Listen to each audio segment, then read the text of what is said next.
comprendre le but de l'humanité, l'homme et tout ce qui l'entoure.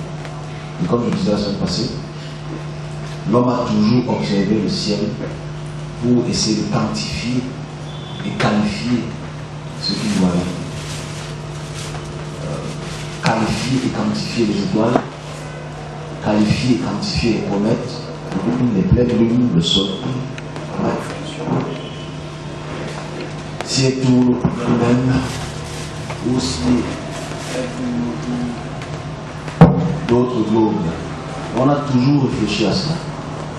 On a toujours réfléchi à pourquoi la pluie tombe, pourquoi il y a des vents, pourquoi il y a les marées hautes, pourquoi il y a les marées basses. Et ça a toujours été une énigme dans l'humanité, dans les groupes humains. Les étoiles filantes, les comètes, les pleines lunes étaient dans le passé millénariste les sujets de Dieu. Le premier sujet de Dieu égyptien, c'est celui qu'on appelle Ra, c'est-à-dire le disque solaire.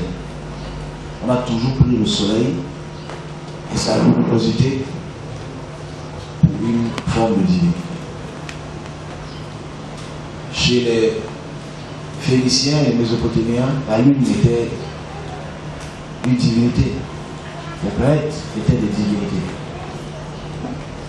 Mais la réalité devrait être vue sous un autre angle, enfin sous l'angle de la réalité. Voilà pourquoi je veux parler de l'origine aujourd'hui.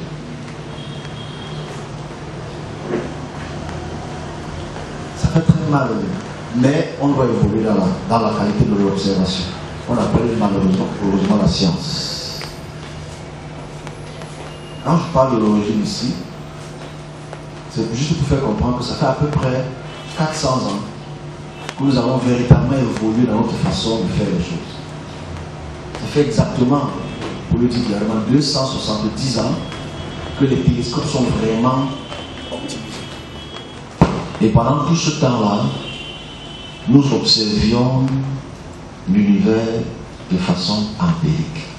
C'est-à-dire, nous observions l'univers de façon empirique, sans preuve matérielle de ce que ces objets que nous observons au-dessus de nous, et celles de ceux que nous observons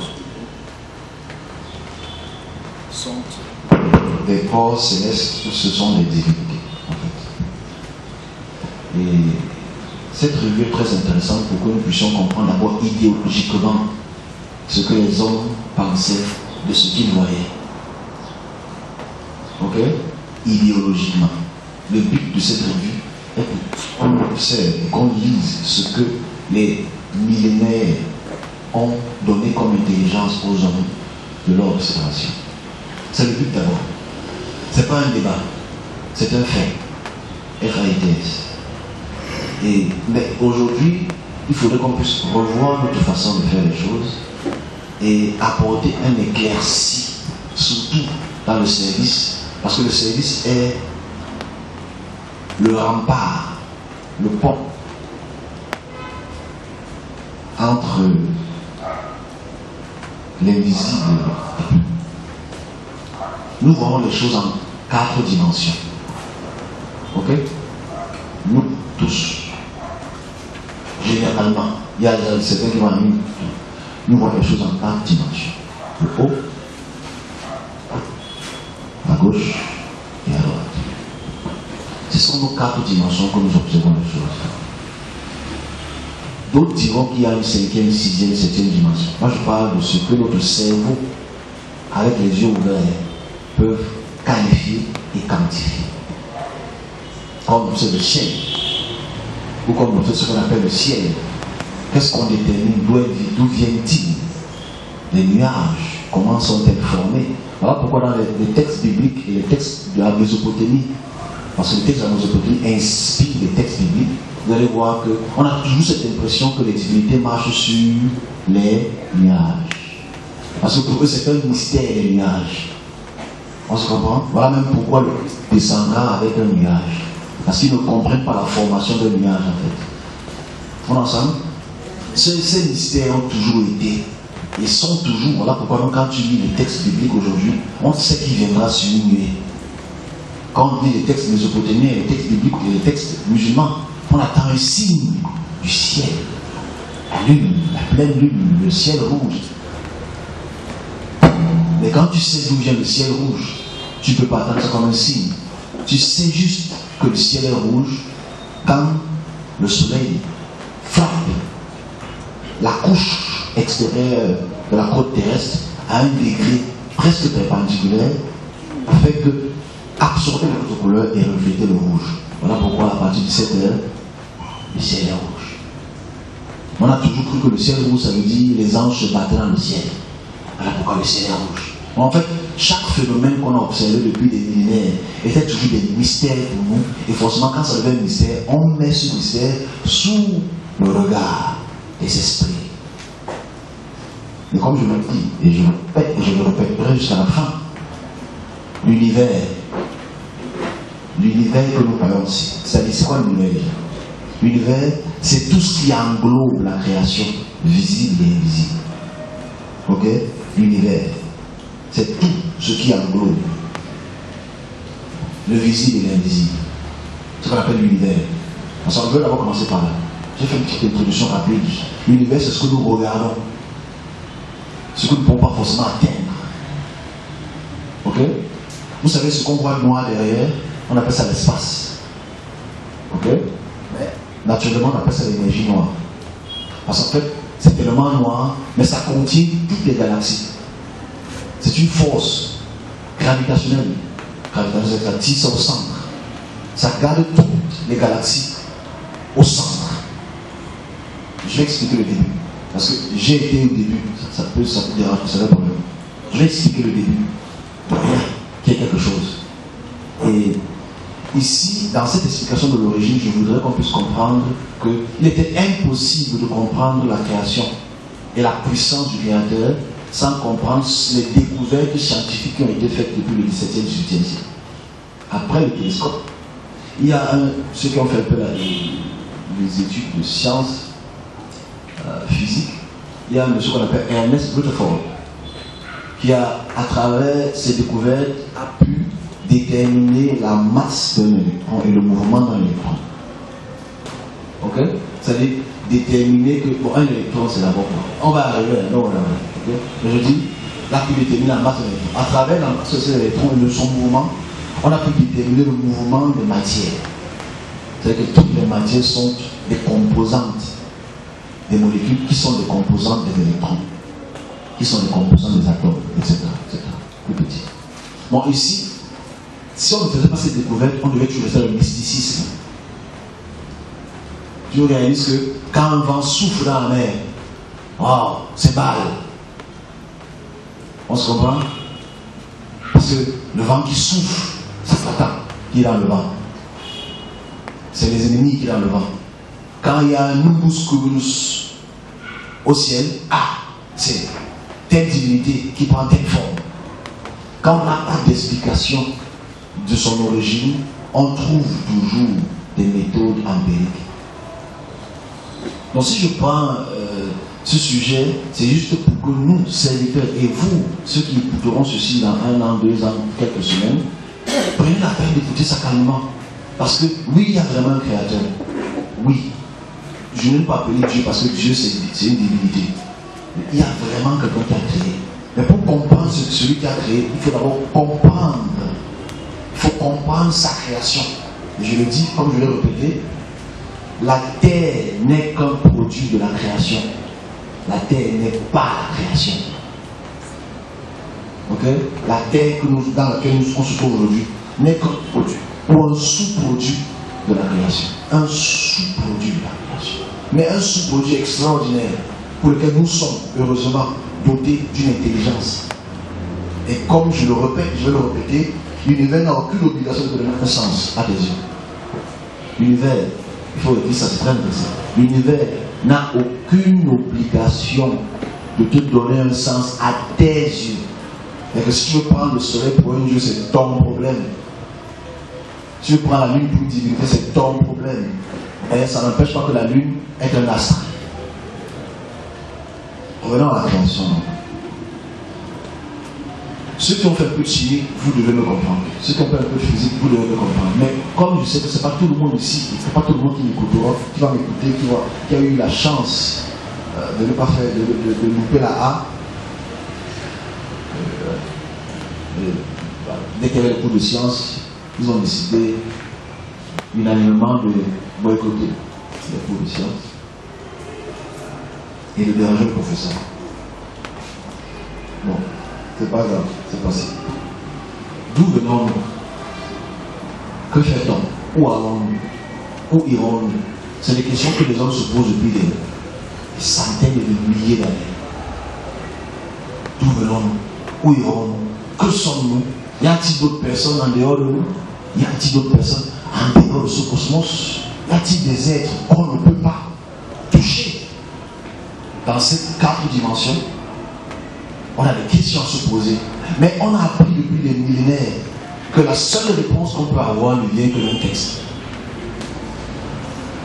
C'est ça le problème. C'est que depuis qu'on est tout petit, surtout nous qui sommes des ultra-colonisés, on a appris que, au commencement, il y avait les eaux, et les eaux ont englouti, à travers les eaux, un esprit se bougeait sur les eaux, et il a fait,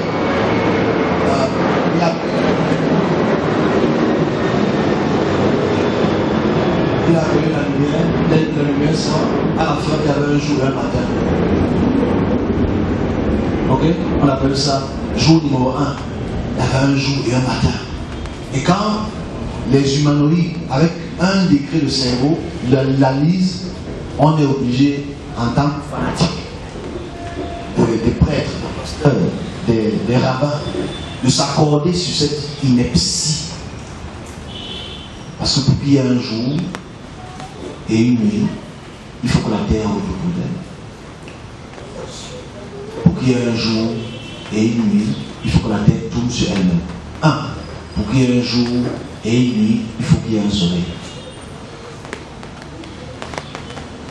Donc déjà, chapitre 1, verset 2, 3, 4, 5, 6 jusqu'à 10 est déjà archi faux pour tous ceux qui la liront en fait. Mais comme nous sommes très intelligents, on va absolument prouver que ce n'est pas faux, mais que c'est vrai. Parce que le soleil, que nous appelons soleil, est un astre, est une étoile. Cette étoile est là, pas seulement pour éclairer. Parce qu'il faut d'abord qu'on sache ce qui est dans l'étoile. On va commencer à ça tout à l'heure, c'est très intéressant. On va le faire en beaucoup de parties. S'il vous plaît, je vais aller doucement. Donc, ce n'est pas la plus petite particule, pour qu'on puisse grandir ensemble, pour comprendre la création. Dans une expression du jeu que j'ai eue en 2018, le 16 février, le service de transport dans ce que moi j'appelle aujourd'hui un trou noir, ou dans ce que moi j'appelle aujourd'hui une énergie noire. C'est dans cette énergie noire que je vois des particules se collider. Je vois des particules, je vais expliquer ce que c'est, se cogner et créer ce qu'on appelle un vortex. Et à travers ce vortex, je vois des couleurs se créer. Des couleurs se créer et des gaz se créer. Et quand ces gaz se créent, avec ce vortex, ça tourne. C'est comme l'œil du cyclone. Quand ça tourne avec cette forme de gravité, parce qu'il faut expliquer pourquoi ça tourne autour du vortex. Je reviens dessus. Je suis d'abord l'expression du Dieu. Et quand je vois cela, et je suis transporté pour voir comment une forme d'étoile qu'on appelle soleil grandit devant moi, ça me brûle même. Je recule devant cette luminosité et après je suis maintenant dans le côté spirituel de ce qu'on appelle aujourd'hui ange. Alors ici, cette phase-là est très importante. Moi je n'appelle pas ça le Big Bang. Je ne veux pas appeler ça le Big Bang. Moi je préfère dire l'origine. Parce qu'en fait, il y a quelque chose. Je ne vais pas dire quelqu'un parce que ce n'est pas un humain. Il y a quelque chose. Parce que si je dis quelqu'un, quand il est créé, il n'y a pas encore de un. Quand il est créé, il n'y a pas encore de femme, ni d'homme, ni d'astre, ni de boîte, quoi que ce soit. Ça vient de rien pour être quelque chose. Mais en fait, derrière le rien, il y a quelque chose.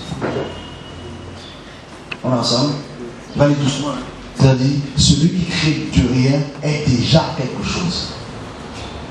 Et celui qui crée de rien, qui est déjà quelque chose, a un domaine pour lequel être dans la présence, parce que c'est la présence du Seigneur, dans ce cadran, être dans ce cadran visuel, et pas le cadran visuel de ce que c'est que le trou noir ou la matière noire. On a l'origine. Vous avez déjà projet un message très important, les micros entrent en jeu.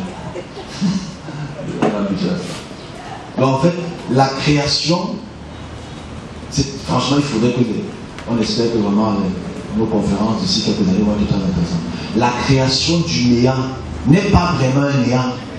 Donc ceux qui disent qu'il y avait un néant ne comprennent pas ce qu'il y avait avant le néant.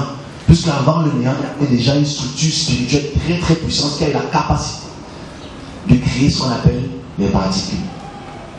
Et ces particules que nous appelons aujourd'hui atomes, pour que l'atome puisse entrer en collision, il faut quelque chose à mettre en collision. Un atome. On qualifie un atome aujourd'hui à la structure. Quelle est la structure moléculaire qui a un atome? L'hydrogène. On a donné le nom hydrogène. Quelle est la structure moléculaire qui a deux atomes? L'hélium. On a donné le nom hélium. On est ensemble? Donc la plus petite structure qui a été créée de rien, qui entre en collision avec les petites particules, quand deux particules se collent ensemble, on appelle ça la fusion. Donc la première explosion entre deux particules que j'ai vue crée ce qu'on appelle une fusion. Donc deux éléments microscopiques, atomiques, polides, se bombardent entre elles-mêmes pour créer ce qu'on appelle un nouvel élément. Ce nouvel élément, maintenant, on appelle ça l'hélium. Voilà pourquoi l'atmosphère de ce qu'on appelle l'univers est remplie d'hydrogène et d'hélium. C'est-à-dire remplie de particules qui ont un atome et des particules qui ont deux atomes. C'est que les chimistes qui ont donné le nom, un atome, hydrogène, deux atomes, hélium. Nous assurons que c'est bien chargé les pays. Ceux qui ont écouté, c'est bien chargé. Nous ne pouvons pas. Ils sont OK, on va faire. Et naturellement, ensuite de cela, il a fallu que la particule qui est 2 et la particule, l'atome qui est 1, collent encore, donne 3. Lithium. Ok? Ainsi de suite, les particules qui collent ensemble, quand c'est 6 atomes, bam, ça donne le carbone. Ensemble. Donc de plus en plus, donc, ces particules collées ensemble créent ce qu'on appelle dans la fusion thermodynamique. Vous le savez. Prenez la peine de prendre vos doigts et vous les frotter ensemble. La première chose que vous allez ressentir, c'est le froid. Ah ouais, super, vous êtes bon ensemble. La première chose que vous allez ressentir, c'est le chaud. Donc quand deux objets se collent, ça crée ce qu'on appelle la chaleur. Alright? On est ensemble, non? Les mères, vous savez ça. Right? Quand tu frottes ton jean là, ou quand tu frottes la robe là, quand tu frottes, ce que tu ressens de tes mains, c'est la chaleur. Donc quand deux particules se collident, ça crée ce qu'on appelle la chaleur. On appelle ça la première fusion thermonucléaire. Donc de fur et à mesure où donc ces particules collident ensemble, ça crée ce qu'on appelle le feu. Ou les boules de feu. Donc, naturellement, on est ensemble. On est ensemble. Et chaque particule a un poids, que tu ne le veux pas. Un poids. Une masse. Donc, dans ces collisions, on est ensemble, les mecs. On est cool. Il faut que vous écoutiez cela. Ce n'est pas que badaboum, boum, boum, il a marché sur le. Non, ça c'est faux. C'est une connerie. Donc, dans ces collisions, donc, des masses, la nouvelle masse qui est créée, N3 ou N2, etc., a ce qu'on appelle une gravité. Chaque masse a une gravité. La gravité, c'est ce qui attire l'objet à l'intérieur. On est ensemble? Ça crée une gravité. Et naturellement, dans la fusion, quand deux objets collent, ça crée la chaleur. La chaleur, elle est plutôt externe, n'est-ce pas? La chaleur n'est pas interne. Quand tu frottes tes mains, tu ressens la chaleur à l'extérieur de ta paume de main.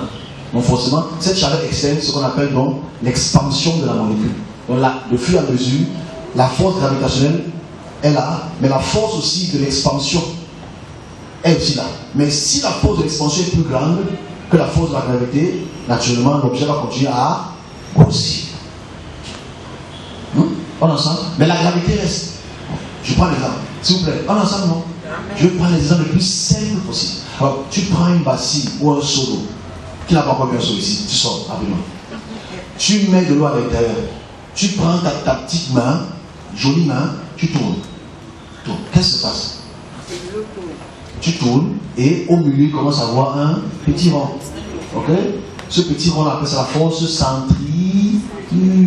Voilà. Donc quand les molécules commencent à se cogner avec la masse, une masse, la gravité qui tire à l'intérieur et la force de l'énergie qui tire à l'extérieur, ça commence à créer un torque. Un cercle, pour le français facile. Et ce cercle donc commence à créer à l'intérieur de l'œil. Un œil qu'on appelle la force centrifuge. Et de fur et à mesure où l'énergie des collisions continue à cogner, les particules continuent à se cogner, créant de nouvelles particules, jusqu'à. On a combien d'éléments dans la table périodique? 92. 92 naturels. On a après le 118 aujourd'hui. Les particules, les molécules ont été découvertes avec le temps. Bref, on continue. Donc dans ce mouvement, je prendrai les questions, c'est très intéressant. Dans ce mouvement qui crée ce qu'on appelle un vortex, ok, crée donc au milieu de ce centrifuge-là de l'énergie.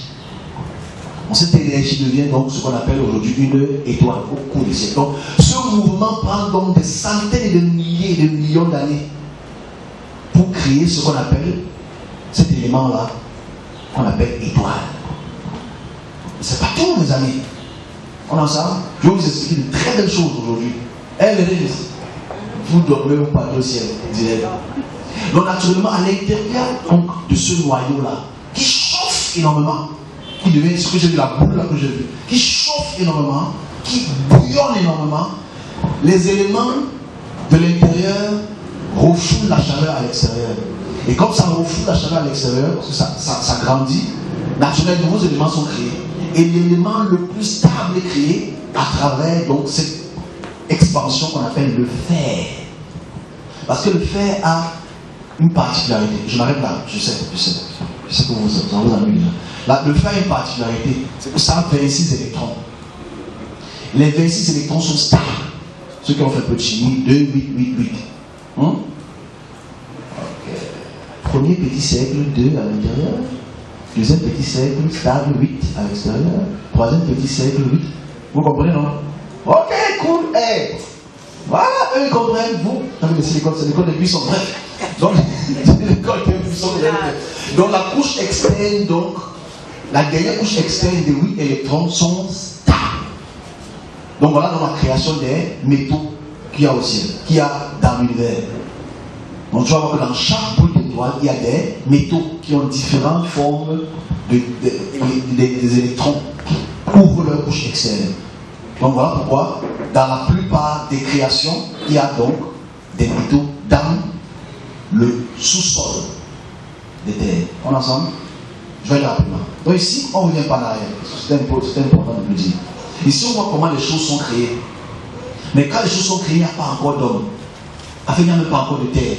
Pour que la terre soit créée, il faudrait que les corps célestes qui sont près de ce soleil, près de cette étoile-là, puissent se solidifier, puissent devenir de plus en plus solides. Et les planètes ou les corps célestes qui sont plus près du soleil sont de plus en plus solides. Et ceux qui sont plus loin du soleil sont de plus en plus gazeux. On est ensemble? C'est important de comprendre l'origine de certaines choses. Donc ici, dans ces milliards de vortex qui ont créé ces milliards de galaxies, dans ces milliards de galaxies, il y a des milliers et des milliards d'étoiles. Et dans ces milliards d'étoiles, il y a des milliers de soleils. Et dans ces milliers de soleils, il y a quelques systèmes solaires qui enferment ce qu'on appelle aujourd'hui les planètes. Donc aujourd'hui, on a des milliards et des milliards de systèmes solaires, parce qu'on a des milliards et des milliards de soleils. C'est pas tout. Quand ces soleils sont créés, ou quand ces étoiles sont créées, comme je vous ai expliqué, par la fusion thermonucléaire, on a compris ça, non? Les électrons qui collident, bon. Naturellement, quand ça commence à collider ainsi, et que ça grandit, et que ça crée le fer, à la couche externe, ça arrête la fusion. Pourquoi ça arrête la fusion? Parce que le fer absorbe l'énergie. Vous le savez, non? Le fer absorbe l'énergie. Voilà pourquoi ta mamie est... Voilà pourquoi les métaux sont en fer. Voilà pourquoi les métaux, on utilise ça pour préparer. Parce que en fait, ça conduit l'énergie. Ok? C'est un conducteur d'énergie. Après, quand tu touches à un mythe en fer, quand tu touches à un aluminium, ça ne te frappe pas. Ça s'est glacé. Voilà, tu dis, oh, je vais encore toucher le. Oh là là, my God, on le touche. Alors, on continue à faire encore. Ici, dans la couche externe, donc, de ces étoiles croissantes, quand elles deviennent métalliques, la fusion s'arrête. Et qu'est-ce qui se passe quand la fusion s'arrête? Je vais te parler, il y a une gravité à l'intérieur. Ça commence à retirer à l'intérieur, ça commence à faire ce qu'on appelle une contraction gravitationnelle. Cette contraction gravitationnelle fait ce qu'on appelle une étoile qui commence à mourir. Et quand cette étoile meurt, elle devient une naine nébuleuse. Ensuite, elle devient une supernova. Ensuite, elle devient un trou noir. Donc ça veut dire quoi en fait? Dans la création de celui qui dit avoir créé, a créé un début d'étoile qui grandit à son maximum dans le cosmos et qui meurt aussi à travers la fusion thermodynamique. Donc en fait, chaque étoile qui naît meurt. Chaque étoile qui naît meurt. Mais quand une étoile meurt, elle a une spécificité. C'est qu'elle dégage l'énergie. Elle dégage les métaux. Elle dégage ces électrons-là, en français facile, pour créer d'autres formes d'étoiles. Donc ça veut dire la création est en continue évolution et en continue expansion. Quand certaines étoiles meurent, d'autres naissent. À l'instant où on parle comme ça, les étoiles sont en train de naître à travers la fusion thermodynamique. On est ensemble? Alors ici, c'est juste pour expliquer l'origine. Que la mort n'a pas commencé avec les hommes. Que la mort n'a pas commencé avec on a mangé un fruit défendu. Ça débonque naturellement, je passe seulement là par là, en petit cul. Ça débonque la thèse de Paul qu'il a fallu qu'un homme mange, meure pour que tout l'humanité quoi que ce soit. Ça débonque cela en fait. C'est incorrect. Ce n'est pas à cause d'un fruit que l'univers meurt, ou que les étoiles meurent, ou que les galaxies meurent, pour devenir un trou noir. Ça, c'est l'origine des choses. Alors, c'est très important de comprendre dans cette origine. Et de comprendre et de se poser la question à l'envers. Parce qu'il va peut-être quand même te répondre. Comme je l'ai dit, dans mon super dicton que je voudrais que vous gardiez, comme je ne maîtrise pas encore tout, l'univers n'a aucune obligation. Aucune obligation de te donner toi à toi un sens. Parce que l'homme a la caractéristique de son intelligence de donner un sens à toute chose. Comme je le dis, si on comprend l'origine, on comprend que nous avons été malheureusement allés dans l'erreur. La faute à qui? La faute aux hommes qui n'ont pas la science et l'intelligence de donner l'intelligence aux autres, mais veulent absolument imposer leur façon de voir la vie. En Égypte, on voyait le soleil comme une divinité. Jusqu'à chez les Romains, soit c'est le soleil qui donne tout. On a toujours su que le soleil est une divinité. Mais on ne sait pas que le soleil est un astre lumineux, qui n'est pas là juste pour éclairer le soleil, la lune, qui n'est pas là pour éclairer le jour. Le soleil a tellement d'utilité qu'aujourd'hui on utilise le soleil pour faire beaucoup d'autres choses que l'éclairer. Donc en fait, ici le but d'expliquer l'origine devrait nous faire comprendre l'origine de nous. Parce que chaque particule d'hydrogène, chaque particule d'hélium, chaque particule d'oxygène, ou molécule d'oxygène, pardon, sont dans notre corps. L'univers est dans notre corps. Notre corps est dans l'univers.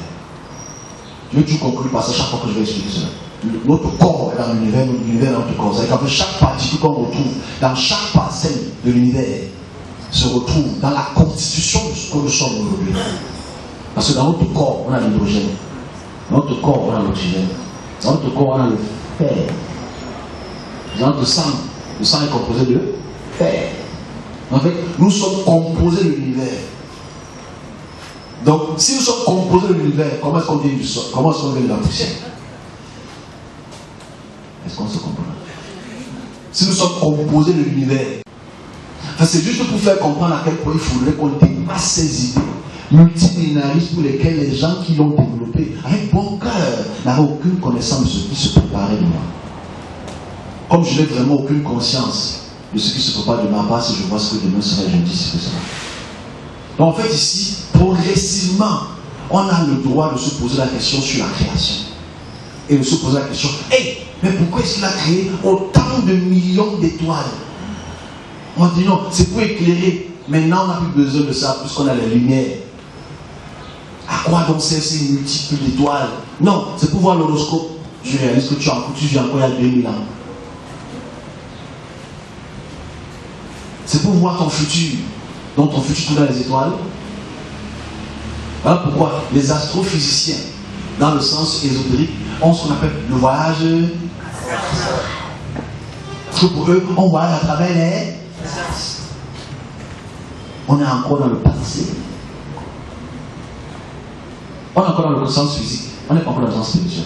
Ici, c'est une introduction très très intéressante pour comprendre comment l'univers est venu à son origine. Mais comme je le dis, avant que l'origine des particules qui sont entrées en collision, il y avait déjà quelque chose qui était déjà en existence et qui n'a pas commandé le savoir parce qu'il n'a pas de voix. La voix n'entre qu'en existence quand l'homme entre en existence. Je recommence encore. La voix, les oreilles entrent en existence seulement quand l'homme existe. Plus c'est que l'homme et les animaux qui ont la capacité d'entendre. Parce que si tu parles à une pierre, on se comprend? Donc ceux qui disent qu'il a dit au commencement que la lumière soit, c'est irrévérencieux. C'est stupide. Plus c'est en quelle langue il parlait? Moi je parlais en hébreu. Pourtant l'hébreu n'a que à peu près c'est 2700 ans d'existence.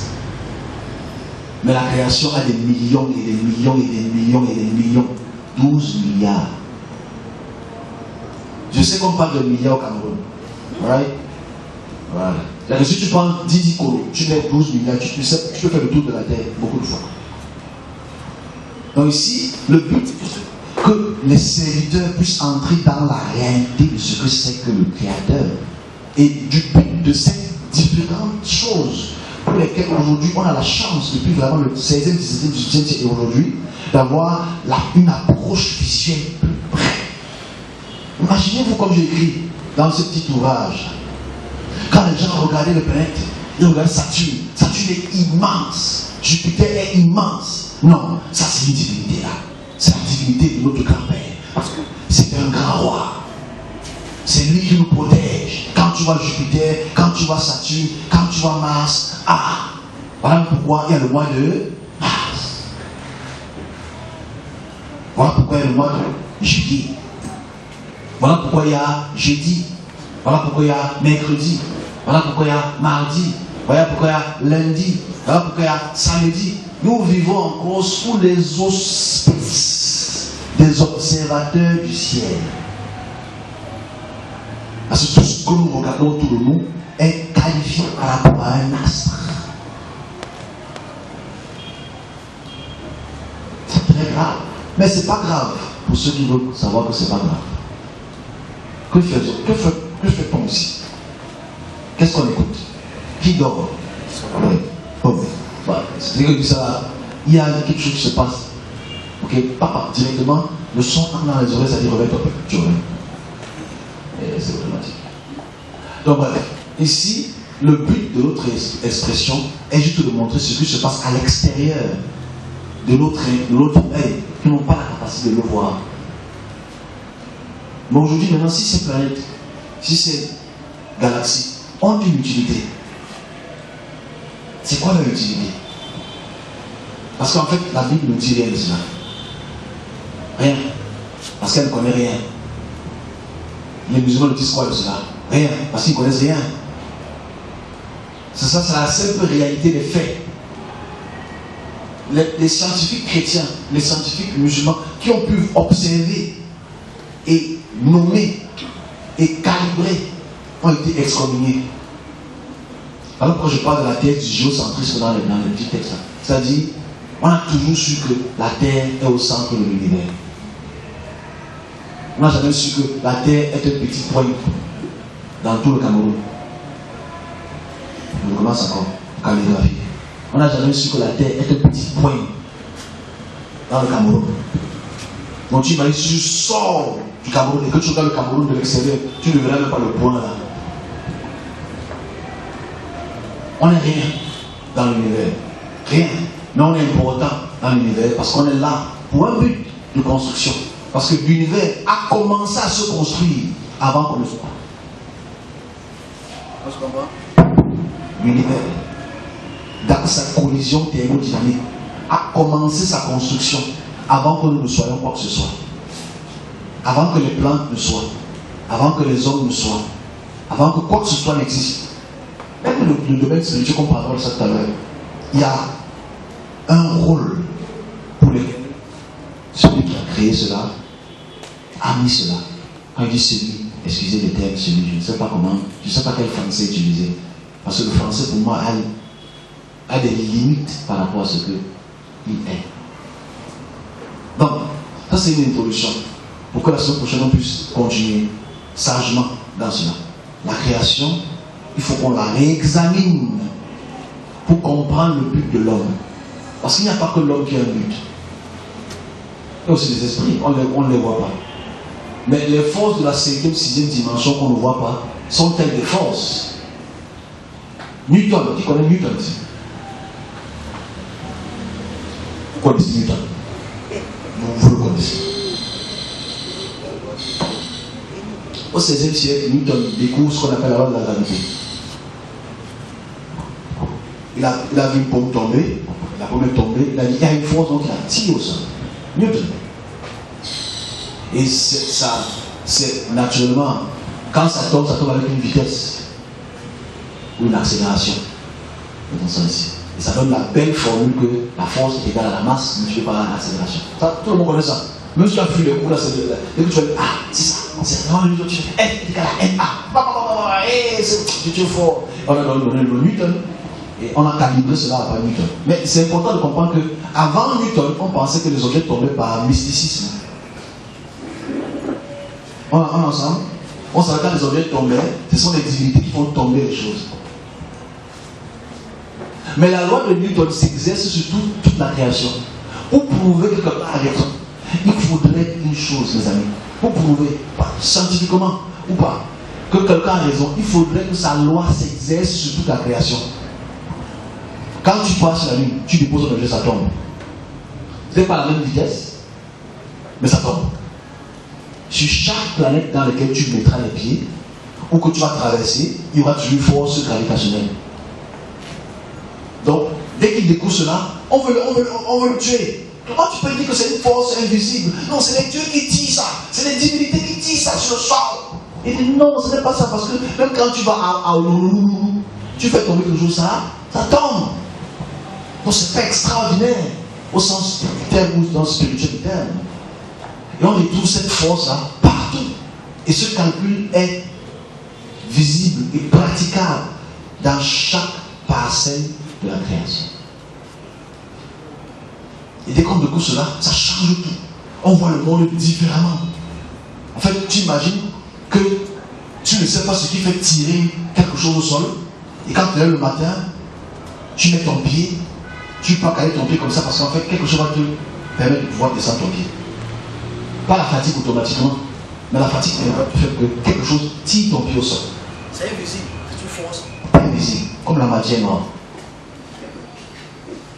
Progressivement, on découvre aussi les lentilles, on découvre les télescopes, on découvre des machines. Progressivement, la science a évolué. Mais j'ai une question à poser que je ne répondrai pas. Qu'est-ce qui fait seulement en sorte que l'humanité vit une recrudescence technologique depuis 200 ans? Pourtant, les pays sont là devant nous tous les jours. Ok? Excusez-moi, ceux qui connaissent un peu tous les jours. Il faut savoir que dès le 12e siècle, les Chinois ont commencé à polir ça et mettre ça pour ceux qui avaient des problèmes visuels. Nous, j'avais pensé à regarder le ciel pour que ça puisse réduire la distance entre eux et l'étoile. Il a pu attendre vraiment du 6e siècle, on puisse le polir et savoir que ça peut tirer les gens plus près de nous. C'est une propriété. C'est la demande. Bref, on continue. Donc ici, il a fallu beaucoup de temps pour que nous puissions apprécier le fait que nous puissions tirer les étoiles vers nous. Mais, naturellement, les étoiles étaient avant nous. Les planètes sont avant nous. Elles ont une définition, elles ont une rotation, elles ont une résolution, elles ont un objectif, elles ont un but, mettons ça ainsi. Et naturellement, ce que je veux ici faire entendre, c'est que nous devons explorer cela pour comprendre leur objectif, pour comprendre le but. Avant de pouvoir parler de paradis, enfer, etc., c'est la même vraie question. Pendant ces milliards et milliards d'années, le paradis était comment? Et l'enfer était comment? Ça brûlait déjà, avec feu ou sans feu. Le feu bleu comme le feu rouge ou le feu jaune. C'est une question. On va peut-être reprendre ça tout à l'heure. Alors on s'arrête là pour aujourd'hui. J'ai fait quelques... Je ne peux pas mettre ça très longtemps, ça va être ennuyeux pour tout le monde. Ok? Mais le but était juste d'introduire le rejoindre. Et s'il vous plaît, dans les questions-réponses que je prendrai, que je dois prendre, en me posant moi-même, si n'est pas question, je vais me poser la question pour que vous puissiez le prendre. Parce que je sais que la semaine passée, quand j'ai posé la question, qu'est-ce que vous avez compris? On m'a dit le soleil. Donc, j'ai compris que j'ai raté mon cursus. Donc, tout ce qui est explication de la classe m'a retenu le soleil. Et je ne voudrais pas que vous rentrez aujourd'hui en retenant que le soleil. Parce que je suis certain que vous savez maîtriser la Bible.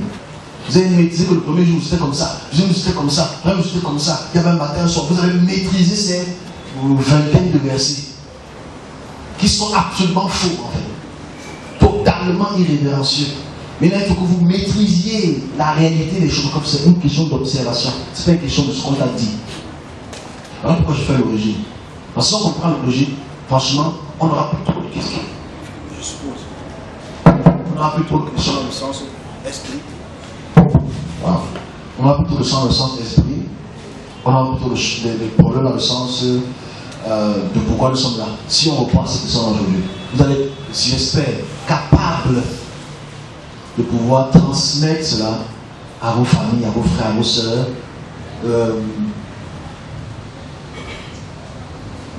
pour que nous puissions avancer. J'ai deux autres thématiques très intéressantes. Je veux dire une chose, s'il vous plaît. Les hommes sont très réfractaires à la réalité. Parce que l'homme, comme je dis, pour la source à suivi, est obligé de vivre dans un mensonge. L'homme aime vivre dans un mensonge. Ok?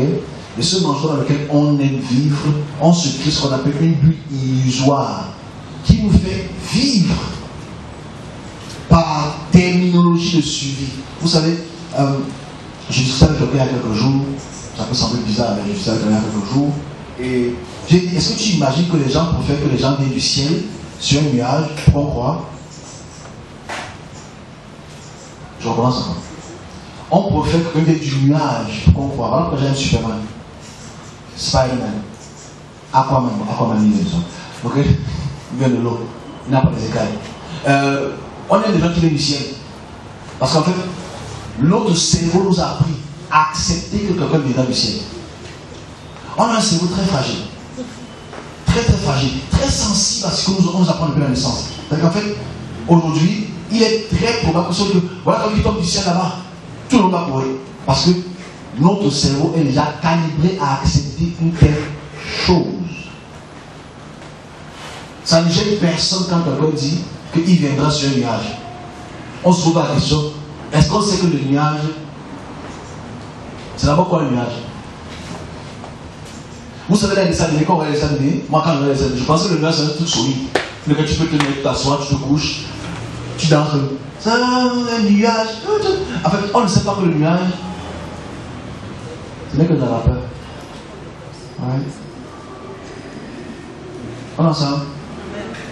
Donc, vous savez que dans tous les récits mésopotamiens, dans tous les récits, whatever, on a toujours mis que les chevaux marchent sur les. C'est lui qui chevauche les nuées. C'est un chevaucheur des nuées. Et que tout ce qu'il sait faire, c'est de monter sur le nuage, de prendre un cheval et le chevaucher. Bon, les Indiens appellent ça petit nuage. Et on a des hommes comme Baal qui aiment descendre des nuages. Naturellement, quand Moïse allait sur la montagne, c'est un nuage qui est descendu. Parce que le nuage est un mystère. Le nuage a toujours été un mystère pour Dieu. On se comprend? Le nuage a toujours été un mystère. Même quand Jésus est enveloppé par la transfiguration, c'est toujours un nuage qui vient le prendre. Le nuage c'est un mystère. En fait, ce n'est pas un mystère qu'on connaît. Parce que tu as fait chauffer l'eau. Tu as vu un nuage. On se comprend? On est ensemble? Qui veut savoir comment un nuage est formé? Juste par curiosité. C'est par curiosité. En fait, oui, on sait que c'est l'évaporation. Ok? Oui. Mais c'est pas tout en fait. De fur et à mesure le vent pousse cette fumée vers l'atmosphère un peu plus haut, ça absorbe ce qu'on appelle l'humidité. Ok? Quand l'humidité, de fur et à mesure devient de plus en plus grande, l'humidité devient de plus en plus grande, et ça atteint peut-être 99 à 100%, ça ne peut plus bouger. Ok? Naturellement, quand ce nuage donc, qui a absorbé beaucoup trop d'humidité, atteint des kilomètres de hauteur, qu'est-ce qu'il fait là-bas en haut? Il fait froid, il fait chaud. Il fait de plus en plus froid. Donc, cette humidité-là condense. Maintenant, quand cette humidité devient de plus en plus lourde, ça absorbe beaucoup d'autres particules dans les airs. Ça tombe comme la pluie. C'est tout. On continue, hein, c'est pas tout. Forcément, quand la température est de plus en plus haute, ces bulles d'humidité deviennent les petits cristaux qui deviennent la neige. Dans les régions tropiques, quand cette eau humide monte à une certaine hauteur, même en pleine chaleur, et que ça monte, et que l'humidité est contractée par le froid, ça donne ce qu'on appelle les grêles. Là, quand les grêles tombent à votre sol, ce n'est pas la neige, c'est les grêles. Right? Et tu imagines ce qu'on disait des grêles avant, que c'est les dieux qui nous envoient les cailloux. Donc en fait, le problème, c'est notre inconsistance scientifique. On est ensemble? Donc tu imagines donc quelqu'un qui dit qu'il va descendre un nuage. Bon, mais je continue. Beaucoup de gens vous avez fait le ici, n'est-ce pas? Bafoussam, Chang, waouh. Bon, quand donc ces nuages-là, ok, sont très lourds et descendent, parce que les nuages, vous savez que Bafoussam, on est à des hauteurs, right? Sont à un certain niveau et que la condensation est froide. Ça ne peut pas tomber en tant que pluie, c'est fait très froid. Ça devient quoi? Brouillard. Donc on marche sur le brouillard. Right? Donc tu vois qu'en fait, c'est tout simple à comprendre. C'est un phénomène juste très naturel à comprendre quand tu comprends ce qu'on appelle la convection. Donc quand tu vois la Bible, ah, il marche sur le nuage, ce n'est pas allégorie. Les gens croyaient maintenant que les gens marchaient sur le nuage. Il faudrait qu'on enlève ce type d'idée continuellement dans nos têtes. Et c'est mon rôle de donner ça avec explication claire, que ce soit clair dans la tête de tout ça. Donc en fait ici, le but de notre explication ici, on peut passer des heures ensemble à parler de la science, que vous n'aimez pas. Ok? Mais vous êtes tous des scientifiques quand vous faites préparer le bolet, quand vous faites bouillir les œufs. Ok? Vous êtes tous des scientifiques quand vous brûlez vos cheveux. Ange. Défrisage. Vous êtes des scientifiques. Parce que vous prenez le souffle, vous brûlez vos cheveux. Vous savez que le souffle, la vient d'où? C'est pas le souffle du ciel. Donc bref. C'était juste une petite explication scientifique, observable de ce que c'est que la création. Il faut qu'on sorte de trop d'idées reçues. On a trop d'idées reçues des gens qui n'avaient aucune connaissance de ce qui se passe en réalité. Ok? Il faut qu'on sorte de là. On regarde trop le ciel. Quand tu parles un peu de Joël, chapitre 2 ou 3, on va voir le signe du ciel. Le ciel sera rouge. Le ciel est rouge tous les 17 heures dans certaines régions du monde. Parce qu'ils sont au pôle. Non. Ouais. Donc en fait, naturellement, il faut qu'on puisse sortir de ces idées aussi. Parce que le créateur n'agit pas par les signes, parce que les signes font partie de la création. Ou ce que vous appelez signes aujourd'hui. Bon, je m'arrête là pour ça. On parlait de la question de l'âge. Je vais passer un deuxième message très très important. Mais si vous n'avez pas compris l'origine, je vais revenir dessus. On est obligé de passer par là. On a encore le début, je ne suis pas encore entré dans la terre, je ne suis pas encore entré dans les plantes, je ne suis pas encore entré dans les rochers, je n'ai encore rien fait. Alors si j'entre dans ça aujourd'hui, il faudra que la tête assimile la première partie. Parce que pour comprendre comment les rochers sont formés, ça prendrait un peu de temps, non? Il faudrait que la semaine prochaine on va entrer dans cela. Et comment est-ce que les rochers peuvent créer ce qu'on appelle les molécules qu'on appelle les microbes qui deviennent quelque chose d'autre.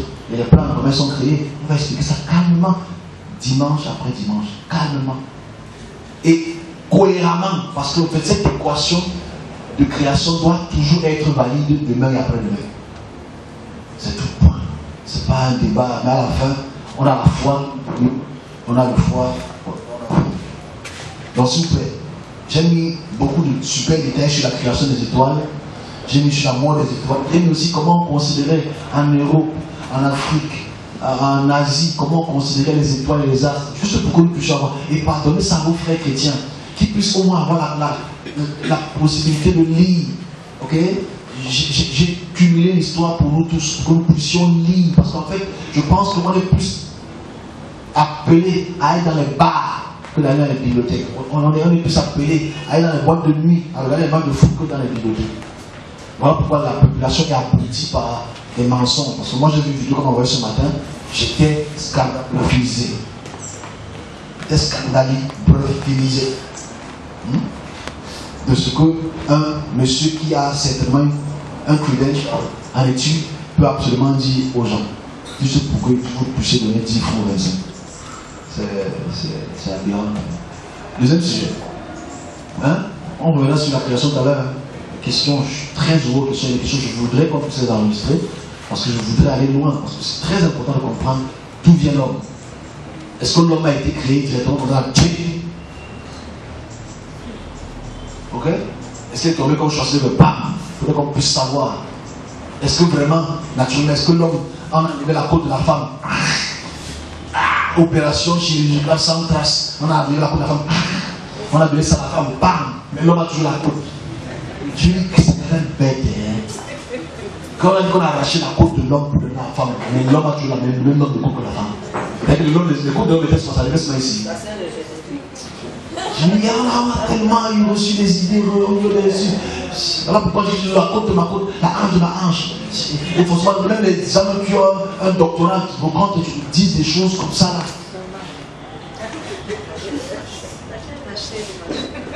On a enlevé ta chair. On a fait dormir l'homme. On a enlevé la côte. Ah, il n'a pas eu mal. Donc en fait, celui qui a enlevé la côte a pu faire ce qu'on appelle une duplication moléculaire directe pour que il a. Quel a enlevé la côte là? Qu'est-ce qui s'est passé? C'est Dieu qui a enlevé. Oui, il a enlevé, les autres l'ont enlevé. Mais la côte n'était pas recréée. Qu'est-ce qui s'est passé avec la côte de la côte? Je ne veux pas une explication ici dans ta tête. Parce que les rabbins, les pasteurs sont forts pour mentir, pour chercher des explications qui n'ont pas de sens. Donc on enlève la côte là. La côte là, c'est d'abord quoi? C'est un support musculaire. On se comprend? C'est aussi une qualité de protection pour les organes internes. La côte. On est ensemble. Les gens avant, vous ne savez pas que la côte, c'est pour protéger les organes. On est ensemble. Si tu n'as pas de côte, n'importe quelle chose peut te frapper et ça t'affecte. La côte, c'est juste une carcasse pour protéger et pour soutenir le muscle. Donc imagine qu'on enlève la côte quand l'humain est déjà créé. Comment ça peut créer un autre humain? Ça a commencé. Imagine, non, ouais. Disons qu'on a levé la côte. La question centrale d'abord doit se poser. Pardon, je veux pas le mot science, juste le mot intelligence. L'homme a combien de côtes, la femme a combien de côtes? Donc le nombre de ribs, c'est différent. C'est pareil. Donc on enlève la côte là. Il a laissé les muscles, on ne le sait pas. Donc il a pris la côte là, il a mis ça où? Mais la femme n'est pas recréée. Est-ce qu'on se comprend? Parce qu'il cherchait son semblable, il a fait endormir l'homme pour créer la femme. Mais quand il a créé la femme, pourquoi il a mis la côte une fois? Parce qu'il fallait faire les semblables. Tu réalises que le gars était bête. Il était vraiment, vraiment bête. Et nous, on a vraiment créé une connerie comme ça là. C'est comme les gens, les gens, la sueur coule sur nous. On n'arrive même pas à réfléchir même quelques microsecondes. On nous a interdit de réfléchir. Oui, c'est ça le problème. C'est terrible. Moi, je le prophète qui dit qu'on a levé l'œil de l'homme, on a donné à la femme. C'est déjà qu'on comprendre. Et dans ce principe minimisant. Parce qu'en fait, il faut savoir que ceux qui écoutent ce texte, ce sont des gens qui sont misogynes. Ils n'aiment pas les femmes. Il faut le dire clairement. Parce qu'en fait, ils ne veulent pas admettre que c'est la femme qui donne naissance à l'homme. C'est tout en fait. Mais aujourd'hui, les églises ne veulent même pas accepter que sans qu'il y ait copulation, il ne peut pas avoir production. Donc comment est-ce qu'on parle de la côte de la vie? Ne me donnez pas, on a dit côte, c'est côte. Tu vois, dans quel point même, les chiens, tellement de choses qui sont d'une stupidité. Non, imagine-toi que dans les textes bibliques, de Genèse chapitre 3, donc je pense que 3, on dit, il n'y avait jamais eu de pluie sur terre. Tu es bête en fait. Tu ne peux pas dire qu'il n'y a jamais eu de pluie sur terre. Puisque la convection automatiquement fait qu'il y a pluie qui devient un cycle de pluie avant que la terre ne soit. Tu parles de quoi? Parce qu'avant que la terre ne soit solide, il faut d'abord que ce soit d'abord gazeux. C'est pas, ça n'a pas de sens, il faut arrêter de dire des choses comme ça. C'est pas normal. C'est pas. Non mais c'est pas normal. Parce que comment on peut le savoir? Quand tu dis ça, c'est pas. Il y a d'autres systèmes solaires qui se créent. Il y a d'autres histoires qui se créent devant nos yeux. Parce qu'on les filme. C'est la même structure. Ça commence gazeux, ça devient solide. Après ça devient gazeux, ça disparaît. Là, il faut qu'on arrête de se mentir. Et tu vois, le pasteur qui comprend ça, il dit non. En fait, ce que la Bible dit, non. Ce que quand tu as donné ton idée à la Bible, c'est ça le problème. Et les femmes disent, tu es ma côte, le cœur de mon cœur, l'âme de mon âme. Pas d'accord, tu dis pas d'accord, ta côte est là. Et tu vois, quand on est dans cette stupidité-là, et à l'instant, si on passe ce dimanche, il y a des côtes qui sont en train de se décoter. On appelle ça les côtelettes de porc. Bref. En fait, il faut qu'on sorte de c'est grave. Comme je dis encore,